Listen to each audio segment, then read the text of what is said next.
Nous étions en 1888 et le vent qui balayait les hautes plaines du Wyoming transportait une solitude si profonde qu'elle semblait peser physiquement. C'était une solitude qu'Ada Prescott connaissait intimement, une compagne constante depuis 2 ans, depuis qu'elle avait enterré son mari Henry. Sa tombe, marquée d'une simple croix en bois, était une sentinelle silencieuse sur la colline derrière la petite maison solide qu'il avait construite pour eux. Maintenant, c'était juste sa maison, sa terre, son silence. Sa vie s'était réduite aux limites de la propriété familiale. Une prison austère et magnifique faite de souvenirs et de labeur. Les journées d'Ada séjournée étaient une litanie de tâches ménagères qu'Henry partageait autrefois avec elle. Elle réparait les clôtures que le vent tentait de détruire, coupait du bois malgré une douleur dans les épaules qui ne disparaissait jamais tout à fait et s'occupait du petit troupeau de moutons qui constituait son seul moyen de subsistance. Elle était capable, ses mains étaient calleuses et son visage buriné par un soleil qui n'offrait aucune pitié, mais une résignation tranquille s'était installée profondément en elle. Le chagrin n'était plus une douleur aiguë et lancinante, mais une douleur sourde et omniprésente, le fantôme d'un membre amputé qu'elle ressentait encore à chaque pas. Le monde au-delà de sa propriété lui semblait être un pays étranger lointain. Son seul visiteur régulier était le shérif Arthur Callahan. C'était un homme bon, stable et fiable, avec un visage aimable et un sens du devoir aussi inébranlable que les collines de granit. Il venait de la ville de Rédemption, un nom qui ressemblait à une plaisanterie amère, lui apportant des provisions qu'elle n'avait pas demandées et des nouvelles dont elle se moquait bien. Intéressait pas.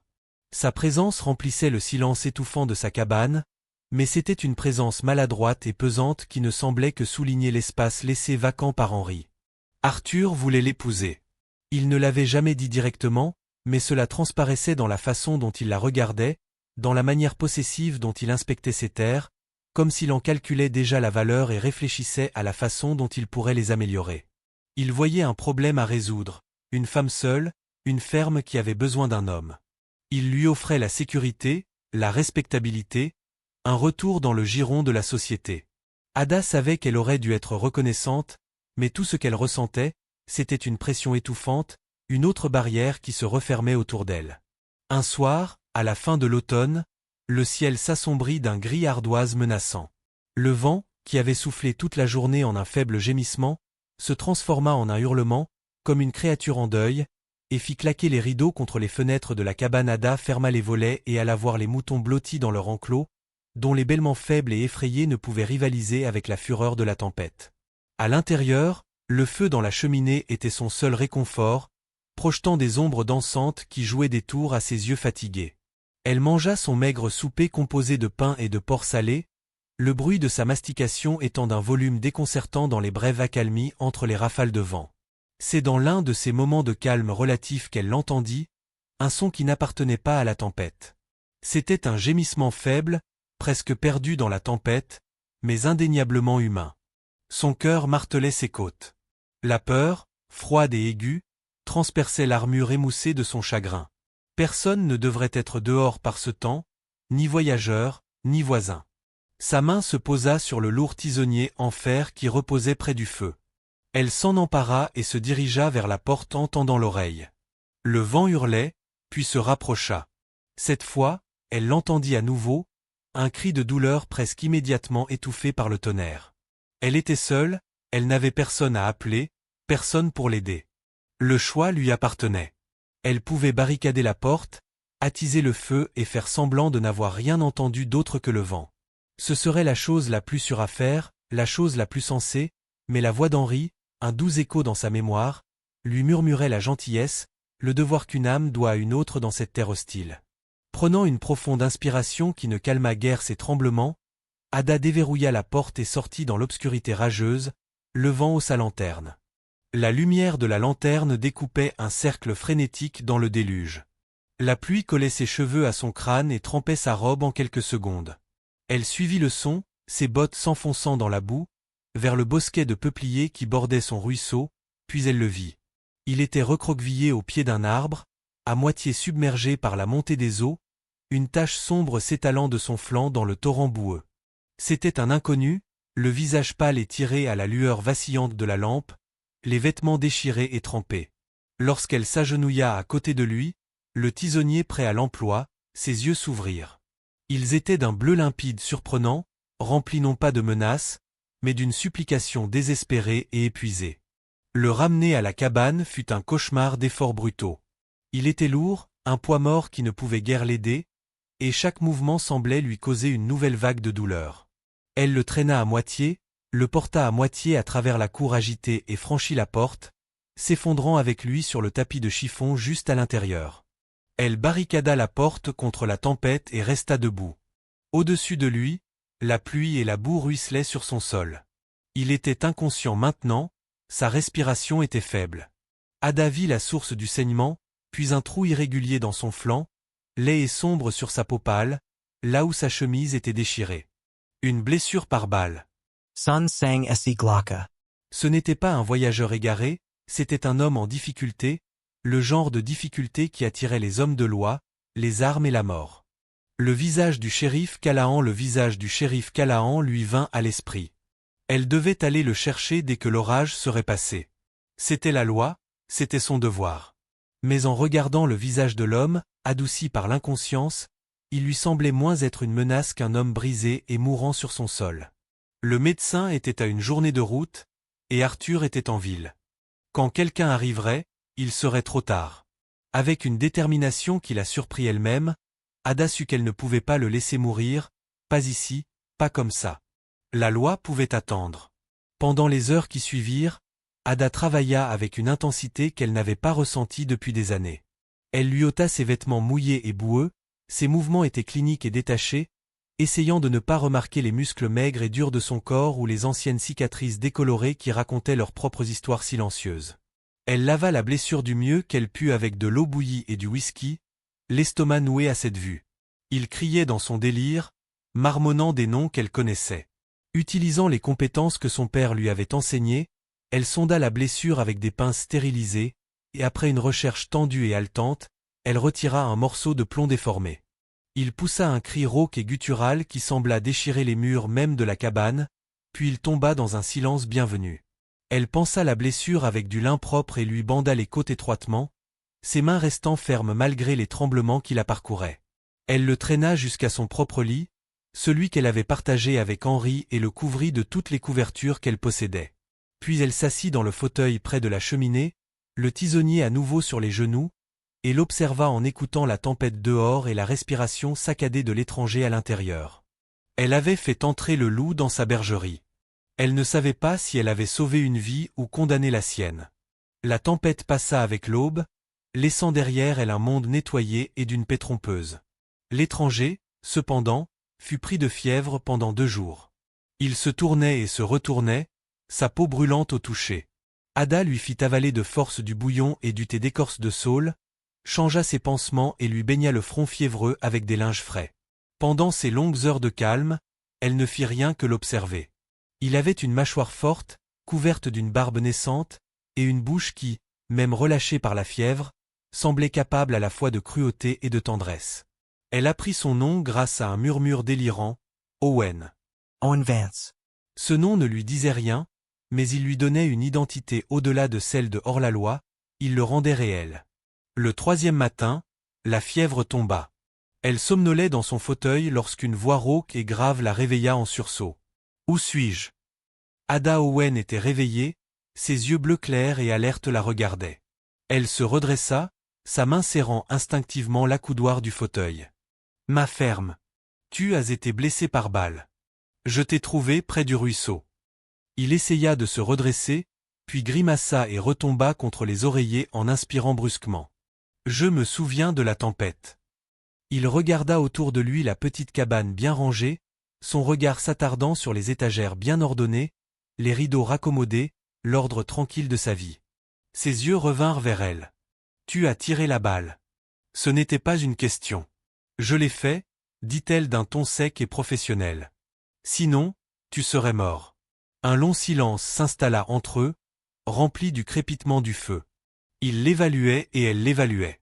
La vulnérabilité de l'homme blessé avait disparu, remplacée par une vigilance prudente qui lui donnait la chair de poule. « Pourquoi » demanda-t-il finalement. Ada s'irrita de cette question, de cette insinuation que sa gentillesse devait avoir un motif autre que lui-même. « Ce n'est pas dans mes habitudes de laisser un homme mourir dans un fossé, » Peu importe qui il est. Vous ne savez pas qui je suis, déclara-t-il d'un ton neutre. Je sais que vous portez une arme et que quelqu'un en a utilisé une autre contre vous, rétorqua-t-elle. C'est suffisant pour savoir que je dois être prudente. Il eut un léger sourire humilié qui n'atteignit pas ses yeux. Femme sage, dit-il en se déplaçant à nouveau, la douleur évidente sur son visage. Je vous suis redevable. Je ne veux pas que vous me soyez redevable, dit-elle rapidement. Je veux que vous guérissiez et que vous repartiez. Je ne veux pas d'ennui ici. Leurs premières interactions reposaient sur cette nécessité fonctionnelle. Elle lui apportait à manger, qu'il dévorait avec une faim vorace et silencieuse. Elle changeait ses bandages, leurs mains s'effleurant parfois, ce qui lui procurait une sensation désagréable. Ils échangeaient rarement plus de quelques mots à la fois. Encore de l'eau, merci. Tu dois te reposer. Le silence dans la cabane était différent maintenant, il n'était plus vide, il était chargé de tension avec la présence de cet homme dangereux et inconnu occupant l'espace le plus intime de sa maison. Ada se retrouvait à dormir par intermittence dans le fauteuil, une oreille toujours à l'affût du moindre signe de trahison, le cœur noué par la peur, la pitié et une étrange curiosité naissante. Au fil des jours et des semaines, Owen commença à guérir. Il fut capable de s'asseoir dans son lit, puis de se lever en s'appuyant lourdement sur le montant du lit. La proximité forcée commença lentement à éroder les murs entre eux. Un après-midi, alors qu'elle pétrissait le pain, ses mouvements rythmés et assurés, il lui parla depuis son lit. « Mon père était boulanger », dit-il d'une voix calme. Ada s'interrompit, les mains enfouies dans la pâte molle. Elle lui jeta un coup d'œil. C'était la première fois qu'il se confiait librement. Était-il dans l'Ohio ? Poursuivit-il, le regard distant. Il avait une petite boutique. Je me souviens encore de l'odeur du pain chaud et de la cannelle, l'odeur la plus rassurante au monde. Une vague de sympathie et de connexion la traversa. Ce n'est que de la farine et de l'eau, dit-elle en se remettant au travail. Rien de si extraordinaire. Ça sent la vie, dit-il doucement. Le commentaire resta suspendu entre eux. C'était vrai. Pour la première fois depuis longtemps, la cabane ne plus seulement un lieu de survie, elle semblait vivante. Plus tard dans la semaine, il parvint à boitiller jusqu'à la chaise près du feu. Il resta assis là pendant des heures à la regarder vaquer à ses occupations. Son regard était intense, mais il ne semblait plus menaçant, il semblait attentif. Il remarqua la façon dont elle se frottait le bas du dos lorsqu'elle pensait ses épaules affaissées de fatigue à la fin de la journée. Un soir, eut du mal à mettre bas. Ada lutta pendant des heures dans la grange glaciale, les bras glissant de liquide, le cœur serré par la peur de perdre à la fois la mère et l'agneau. Elle finit par réussir à mettre au monde une créature faible et maigrelette. Épuisée et émotionnellement vidée, elle tituba jusqu'à la cabane et s'appuya contre la porte fermée. Owen l'observait, le regard indéchiffrable à la lueur du feu. « Tout va bien ?» demanda-t-il. Elle acquiesça, trop fatiguée pour parler, et s'effondra dans le fauteuil en face de lui. Les larmes qu'elle avait retenues pendant 2 ans commencèrent à monter dans ses yeux. Ce n'était pas seulement à cause de l'agneau, c'était à cause de tout. La solitude, la lutte, le poids écrasant de tout cela. « Henri, mon mari, il était toujours si doué avec les animaux, » murmura-t-elle, les mots ayant le goût de la rouille. Il donnait l'impression que tout était facile. Owen ne lui offrit pas de platitude creuse, il se contenta d'écouter, le regard fixe et compatissant. « Ce n'est pas facile, dit-il d'une voix rauque, avec une empathie qui semblait plus réelle que toute la sympathie qu'elle avait jamais reçue. Ce que vous faites ici, toute seule, c'est plus difficile que tout ce que j'ai jamais fait. » À ce moment-là, quelque chose a changé de manière irrévocable. Il ne la voyait plus comme une veuve à séduire ou une femme à sauver, mais comme une personne d'une immense force tranquille. Elle, à son tour, a vu l'homme derrière le hors-la-loi, un homme qui comprenait les épreuves, qui reconnaissait sa résilience parce qu'il possédait la sienne. Le lendemain, il a insisté pour l'aider. Son côté était encore sensible, mais il s'est assis à la table et a réparé un morceau de tac avec une habileté surprenante. Ils ont travaillé dans un silence confortable, cette simple tâche partagée servant de pont entre leurs 2 mondes solitaires. Ils commencèrent à parler davantage, partageant avec précaution de petits morceaux de leur vie. Il lui parla de l'Ohio, d'un jeune frère qu'il avait perdu à cause de la tuberculose. Il ne parla jamais de la façon dont il était devenu hors la loi, mais il évoqua l'injustice des banques qui prenaient tout et des hommes qui n'avaient pas d'autre choix. Ada se surprit à lui parler d'Henri, pas seulement du souvenir édulcoré qu'elle gardait pour les autres, mais de l'homme réel, de son rire, de son entêtement, de sa façon de chanter faux pendant qu'il travaillait. Parler de lui avec Owen ne lui semblait pas être une trahison, mais plutôt un hommage. Puis le shérif Callahan arriva, son cheval trottant jusqu'à la cabane, provoquant une vague de panique chez Ada. Owen se leva instantanément, le regard dur, le corps tendu, prêt à se battre. La cave, siffla-t-elle, l'esprit en ébullition. Va-t'en maintenant. Il hésita, le regard rivé sur elle, une question silencieuse dans les yeux. Il ne voulait pas la laisser seule face à cette situation. Va-t'en, insista-t-elle d'une voix tendue et pressante. Il se glissa par la trappe dans le sol juste au moment où Arthur frappait lourdement à la porte. Ada prit une inspiration tremblante, lissa son tablier et ouvrit la porte, affichant un visage impassible et fatigué. « Arthur » dit-elle, sa voix ne trahissant en rien son agitation intérieure. « Quelle surprise !» J'étais dans le coin, dit-il, ses yeux scrutant l'intérieur de la cabane, une habitude qui semblait désormais envahissante et menaçante. « Je voulais prendre de tes nouvelles. Tu as l'air fatigué, Ada.